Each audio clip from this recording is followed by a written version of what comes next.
13 വയസ്സുള്ള പെൺകുട്ടിയെ പീഡിപ്പിച്ച് ഗർഭിണിയാക്കിയ കേസിൽ 51കാരന് ഇരട്ട ജീവപര്യന്തവും 55 വർഷം കഠിന തടവും 3,80,000 രൂപ പിഴയും. ഒളിവിൽ പോയി സന്യാസ വേഷം കെട്ടി താമസിച്ചു വരികയായിരുന്നു പ്രതി. 6 വർഷം മുമ്പാണ് സംഭവം.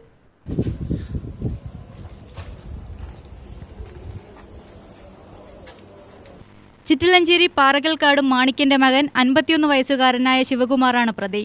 പാലക്കാട് സ്പെഷ്യൽ പോക്സോ കോടതി ജഡ്ജി എം സിന്ധു തങ്കമാണ് വിവിധ വകുപ്പുകളിലായി ശിക്ഷ വിധിച്ചത്.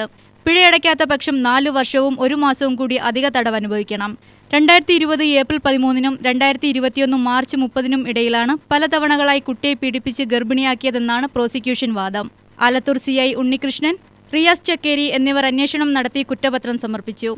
SI Rahman, assistant SI Babu Paul, CPO Geetha എന്നിവർ അന്വേഷണത്തെ സഹായിച്ചു.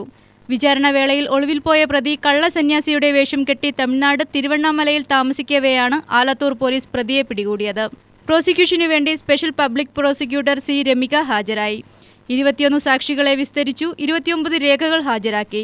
പിഴയ്ക്കു പുറമെ അതിജീവിതയ്ക്ക് അധിക സഹായത്തിനും വിധിച്ചിട്ടുണ്ട്. UTV news, Palakkad.